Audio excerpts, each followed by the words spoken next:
E aí, futuros colegas de profissão, meu nome é Maicon, sou formado em Educação Física desde 2006, me formei na UFJF, sou amigo do professor Eli e ele sempre me convida a fazer uma participação na disciplina de esportes radicais e de aventura, tá? Vocês, futuros colegas de profissão, da turma de bacharelado, 7º período da FUNITA, eu vou dar uma breve explicaçãozinha para vocês sobre o que é o trekking, quais as possibilidades de atuação do profissional de educação física nessa modalidade. Então, pessoal, vou falar um pouquinho para vocês sobre o trekking, que eu considero uma das adaptações de necessidade do ser humano mais antigas. O ser humano ele precisava se deslocar de um local para o outro na antiguidade, seja na busca de recursos, seja na fuga de animais, predadores em geral, de guerras. Então isso tudo favoreceu ao ser humano melhorar a sua capacidade de andar. Vocês leram no capítulo falando sobre a origem do enduro a pé, da palavra trekking, lá das origens na África do Sul, quando era uma colônia holandesa e depois passou a ser uma colônia britânica, e os britânicos acabaram incorporando a palavra trekker e acabou virando um verbo, to trek, quer dizer para eles andar. Nos Estados Unidos a gente tem uma pequena variação que eles costumam chamar de hiking, tá? Mas basicamente é a mesma coisa. A gente vai ter algumas subdivisões. Se você vai pernoitar, se você vai ser um dia, 2 dias, se você não vai pernoitar, que tipo de caminho vai ser feito, mata fechada, trilha mais aberta, estrada. Então essas subdivisões, em princípio, não são tão relevantes para vocês entenderem o que é o conteúdo trekking. Então, continuando o conteúdo, o trekking, ele nada mais é do que deslocamento a pé. Você sair de um ponto A e chegar até um ponto B. Normalmente, fora de estrada. Daí a tradução para enduro, né? Do inglês para o português, a gente tem o enduro. Dentro disso, a gente tem algumas subdivisões esportivas, o enduro a pé, corrida de orientação, corrida de aventura, o trail run, cross country. Atualmente tem entrado bem as corridas de obstáculo, há algumas bem famosas aqui no Brasil, como a Spartan Race e a Bravos, entendeu? Tem várias competições dentro de um calendário hoje no Brasil, tá? Então, dentro dessas possibilidades do calendário competitivo, a gente pode estar entrando com a atuação do profissional de educação física com vias de ganhar dinheiro. Pessoal, como toda atividade física, o trekking requer uma preparação mínima adequada. É aí onde entra o profissional de educação física para poder fazer um trabalho de preparação física do seu cliente, tá? Vocês vão começar com uma preparação física básica, entendeu? Um pouco de musculação de acordo com a capacidade, a individualidade, a especificidade do cliente. Não adianta nada o cliente querer perder peso e você está fazendo um trabalho de hipertrofia, que é ganho de peso. Aí vocês vão perguntar, mas ele está ganhando massa magra. Beleza, mas naquele momento, o ideal para aquele cliente talvez seja só perder peso gordo, perder gordura.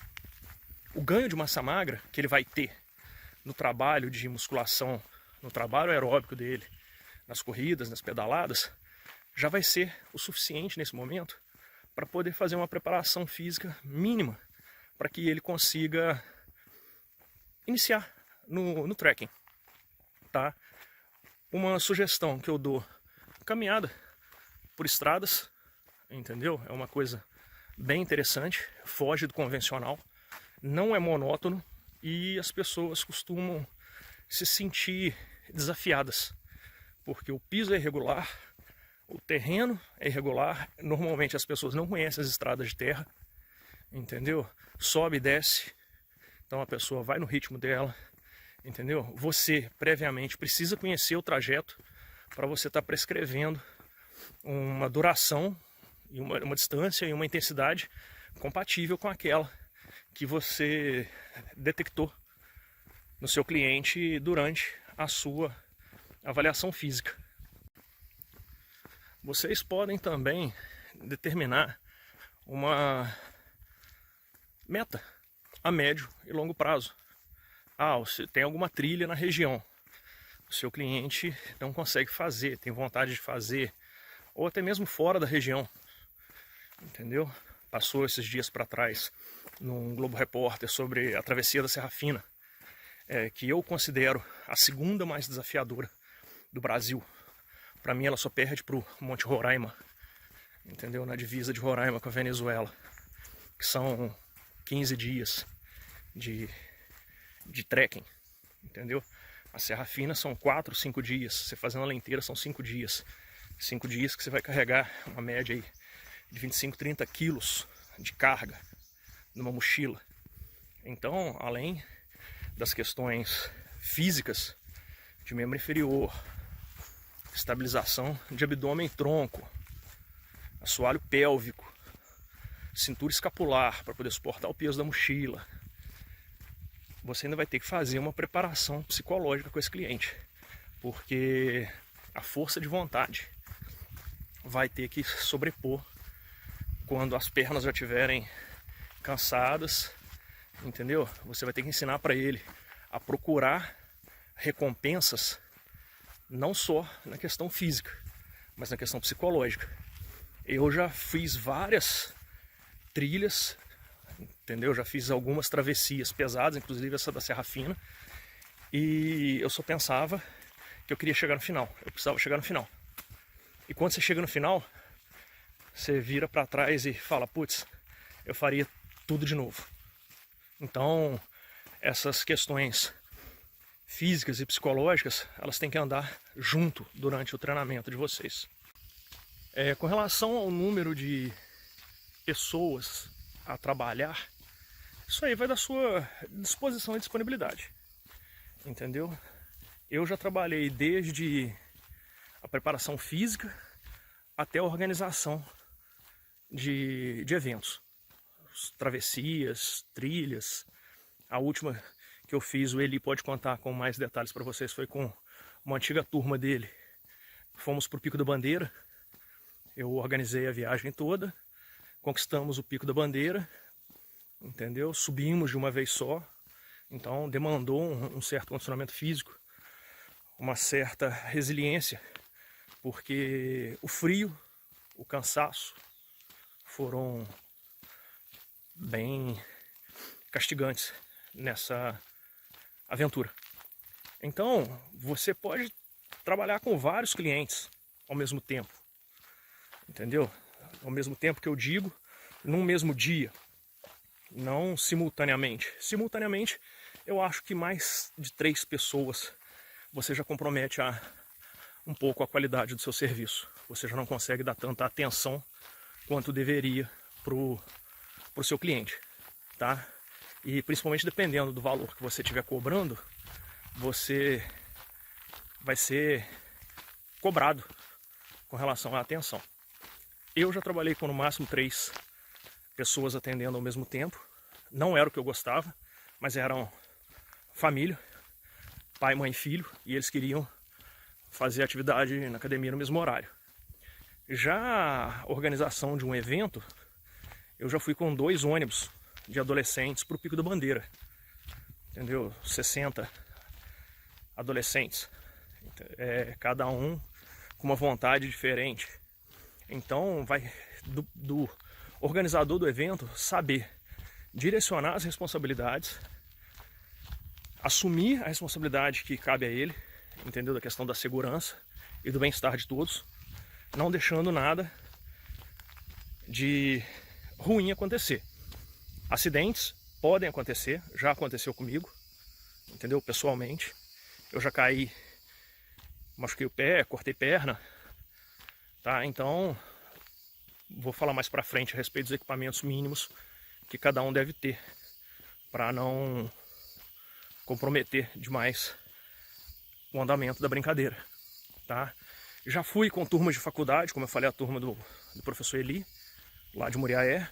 Já fui com turmas da Faculdade de Educação Física, da UFJF, quando, logo após a minha formatura, eu fui convidado pelo professor da disciplina para ajudar ele na organização do evento. Fomos ao Pico da Bandeira, fomos ao Parque Estadual de Bitpoca, e é bem tranquilo. Você, tendo jogo de cintura e sabendo se impor, estudando, tendo conhecimento e mostrando isso para os clientes, não vai ter problema nenhum, não. Como toda atividade física, os praticantes do trekking eles estão expostos aos riscos do ambiente, tá? Sejam eles o sol, o risco de uma insolação, caso não usem protetor solar, não usem uma cobertura, um boné, um chapéu, entendeu? Não levem água, estão sujeitos à desidratação.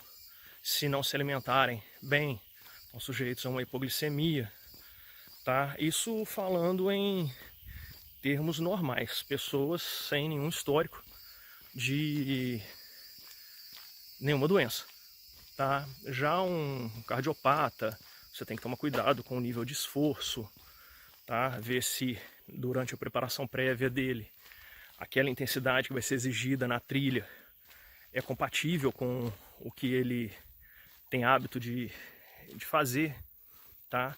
Você pega um diabético, você tem que estar monitorando a taxa glicêmica dele o tempo todo, porque ele vai estar praticando atividade física, vai consumir açúcar, vai correr o risco de uma crise hipoglicêmica, tá?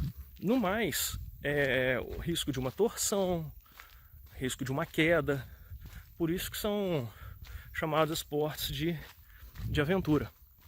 Você tem alguns riscos envolvidos, você tem a aventura. Se fosse para não correr risco, você ficava em casa e jogava xadrez. Jogavam tênis de mesa, mesmo assim ainda corria um certo risco de se machucar, tá? Ter sempre em mente que a atividade que o seu cliente vai fazer, ela tem que ser compatível com o condicionamento físico dele.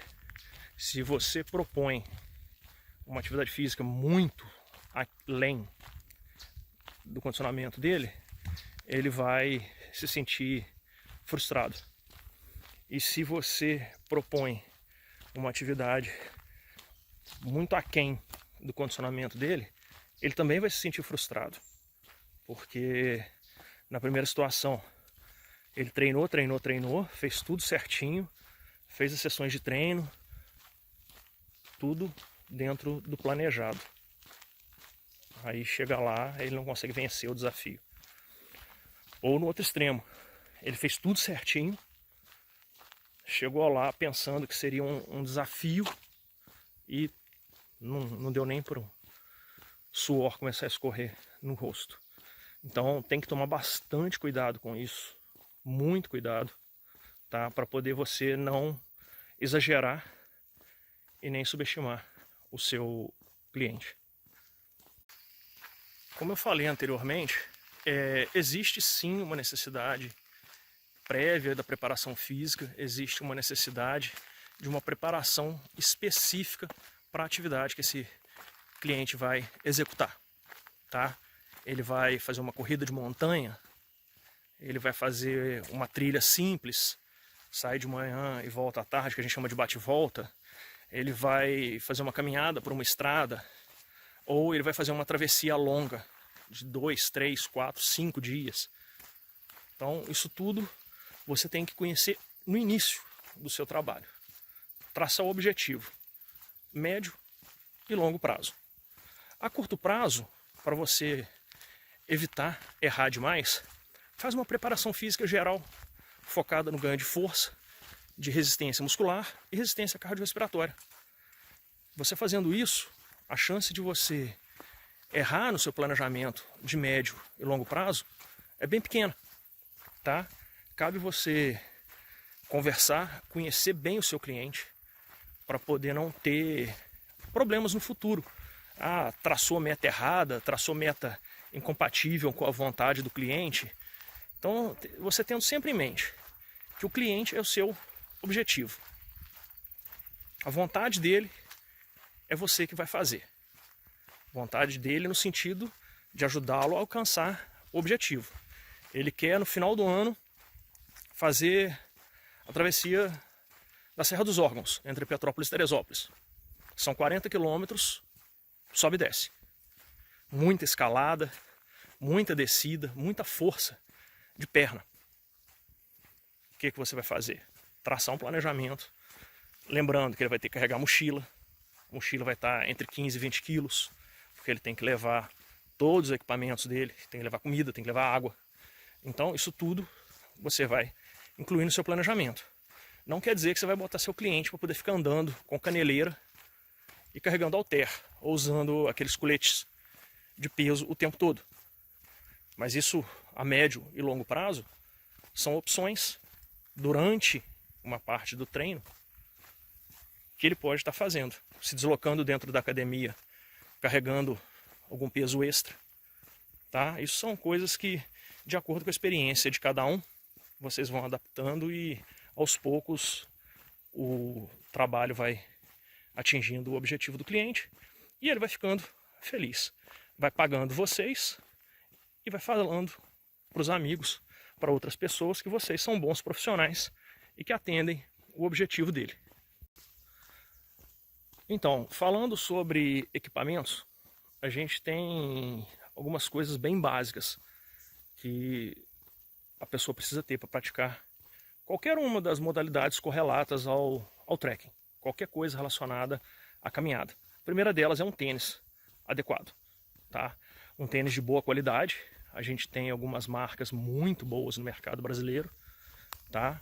Não sendo algumas muito caras e outras a um preço acessível, tá? Eu particularmente, eu gosto bastante dos tênis da Bull Terrier, tá? Para caminhadas em locais mais pedregosos, onde o calçado é mais exigido, os tênis são bem robustos. A gente tem os tênis da Snake, a gente tem tênis da Guartelá, a gente tem os tênis da renomada Salomon, tá? A gente tem alguns tênis da Timberland também que são bem interessantes para esse tipo de atividade. Uma mochila, caso a pessoa vá necessitar de algum suprimento, se ela vai levar água, se ela vai levar um lanche, se ela vai levar um agasalho extra, se ela vai levar uma camiseta extra para poder voltar, chave de carro e outros detalhes, tá? A gente tem alguns outros equipamentos mais específicos. Vai fazer uma trilha num local um pouco mais remoto. O ideal é levar um celular que tenha uma cobertura na região. Hoje um chip bem baratinho, você consegue saber na cidade qual que é a operadora que funciona melhor na região e está adquirindo um cartão deles. Você tem que levar um apito. O ideal é você levar sempre um agasalho, se você não conhece as condições meteorológicas da região. Na minha região, Juiz de Fora, você sai de manhã de camiseta e volta depois do almoço para casa e sai parecendo um esquimó. A temperatura, a amplitude térmica lá é muito grande. Guarda-chuva é item essencial para morador de Juiz de Fora ter na mochila. Tá? Tem 2 meses no ano só que você dispensa o guarda-chuva. O restante do ano todo você tem que estar com guarda-chuva na mochila. Mas uma capa de chuva é interessante.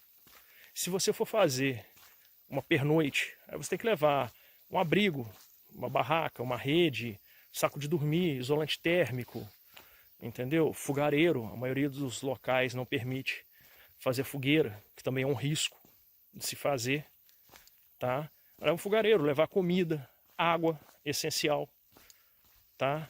Ter um óculos de sol para usar durante o dia, se você for andar em local muito exposto à luz solar, um boné, um chapéu, filtro solar.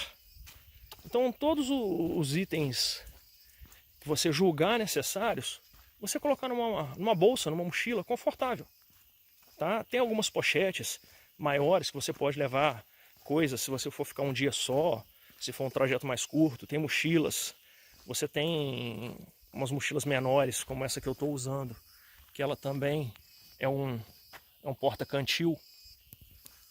Então você pode, eu não trouxe o cantil hoje, mas você pode estar colocando o cantil com a mangueirinha para você estar tendo acesso fácil à água. Você pode estar levando garrafas, essas garrafas de 500 ml, descartáveis, que normalmente iriam para o lixo. Você pode estar reaproveitando, tendo um pouco de consciência ambiental também. Leva 2, 3 garrafinhas. Você levar barrinha de cereal, doces, doce de leite, paçoca. Então várias coisas podem estar sendo levadas para compor esse seu equipamento. Em relação a locais para a prática do trekking aí na região de vocês, eu creio que o melhor lugar para vocês experimentarem seria o Pico da Bandeira, porque é um local que eu conheço. Você tem trilhas de baixa dificuldade, média dificuldade e alta dificuldade. Então, pessoas dos mais variados condicionamentos físicos conseguem visitar o parque. Nem todas conseguem conquistar o pico, mas quem tem um condicionamento físico médio para alto consegue, numa boa, chegar até o Pico da Bandeira. E assim, vocês vão ter o pôr do sol mais lindo que vocês vão ver na vida. Tá? Eu falo isso porque anualmente eu vou ao Pico da Bandeira. Nos últimos 16 anos foram 2 vezes só que eu não consegui ir, mas teve ano que eu fui mais de uma para compensar. Então foram 18 viagens lá e todas elas sempre valem a pena. Levando amigos, levando clientes, tá? Levando pessoas que me procuraram para poder organizar o evento. Então, conforme você vai fazendo um trabalho bem feito, você vai ficando conhecido como uma pessoa que sabe organizar o evento, que sabe fazer as pessoas se sentirem bem. Uma coisa em relação à preparação física que eu acho interessante vocês estarem pensando é na questão de não copiar receitas prontas, tá? Porque dentro de treinamento esportivo a gente tem 2 fatores determinantes para o sucesso do trabalho. Um é a individualidade. Cada pessoa é única, em termos genéticos, termos fisiológicos e físicos, tá? Nem gêmeos são iguais em tudo. Vocês devem conhecer pares de gêmeos que são bem parecidos, mas em algum ponto eles divergem. Imagina pessoas que não são geradas a partir da mesma carga genética, tá? Então, esse ponto da individualidade deve ser bem respeitado. Outra coisa que vocês também devem ter em mente é a especificidade, tá? Lembrar, a pessoa que vai fazer um trekking, a pessoa que vai fazer uma corrida de montanha, uma travessia, ela vai ter que carregar um peso extra. Água, principalmente, dependendo, agasalho, comida, abrigo. Então, quanto mais forte essa pessoa tiver, melhor. Mas forte não no sentido de hipertrofiado, tá? Pessoas com um grande volume muscular têm grande peso. Aí você coloca mais peso nessa pessoa, você vai sobrecarregar o sistema cardiovascular dessa pessoa. Por experiência, pessoas muito musculosas que já viajaram comigo foram as primeiras a fadigar. Tá? Eles têm uma rotina alimentar diferenciada, volume muscular grande, gasta muita energia. Tá? E carregar esse suprimento energético em comida dentro de uma mochila, dependendo do tempo e da duração dessa caminhada, é bem complicado. Tá? Então, pensem em algumas questões simples assim, para não ter problema. Só uma possibilidade de atuação também do profissional dentro dessa parte que envolve os esportes a pé, são as corridas de obstáculo. tá? Muitas delas são mistos de trilha, estrada e mais alguns obstáculos, sejam escaladas em parede, seja arremessos. Então, você querendo focar nessa fatia do mercado, é bem interessante. Deem uma olhada nas competições da Spartan Race. É um evento norte-americano em que ele envolve a corrida de obstáculos com muita dificuldade, tá? Os campeões dessas provas, os caras são realmente muito bem condicionados, tá? As corridas de trail estão muito na moda hoje em dia, tá? A Rio Novo Trail Run é uma corrida que eu participei ano passado na cidade de Rio Novo. Envolveu trilhas, cachoeiras, riachos, tá? Estradas de terra, principalmente, pouco só de parte calçada e asfaltada. Então, se na região de vocês não tiver esse tipo de evento, procura correr atrás, ver qual que é a possibilidade, qual que é o público. Normalmente o público de corrida de rua, corrida rústica, gosta de alguma coisa diferente. Se você faz um evento bem organizado, a preço acessível, você pode ter certeza que você, sempre que estiver organizando, você vai ter participantes. Faz contato com grupos de outras regiões, de outras cidades. Essa galera do Trail Run adora viajar, tá? Por experiência, vocês podem ver o que o Xterra tem feito Brasil afora. São várias etapas em vários locais do Brasil. A galera que corre comigo aqui de Viçosa, eles viajam para pelo menos 8 etapas, entendeu? Então é um negócio que vale a pena o profissional de educação física que tiver vontade, investir para poder estar tendo um retorno. Fugir dessa mesmice, escola, academia, clube, tá? Fugir um pouco disso.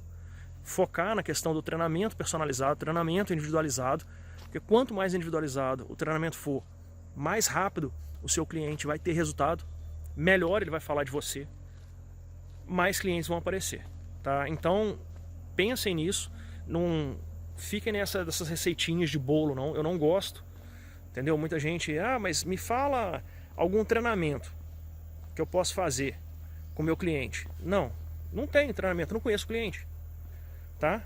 Então, a base é uma avaliação física bem feita, coletar o máximo de dados possíveis que vocês puderem durante essa avaliação, tá? Não é só peso, altura e dobras cutâneas. Conversem com o seu cliente, peguem o histórico de atividade física dele, tá? Conversem, veja se na infância, na adolescência, na juventude, ele praticou algum esporte. Se ele praticou, por que ele parou? Conversa, conheçam o seu cliente para você conseguir direcionar o máximo possível para ele. Um outro detalhe, com o que ele trabalha? O cara trabalha andando o dia todo. Você acha que o cara vai querer ficar caminhando em esteira na academia? Não, você tem opção. Você tem o elíptico, você tem uma bike. Você tem outras opções de atividade aeróbica para ele, que vão ser mais motivantes. E você vai estar ajudando ele no dia a dia do trabalho dele, tá? Conheçam o seu cliente a fundo.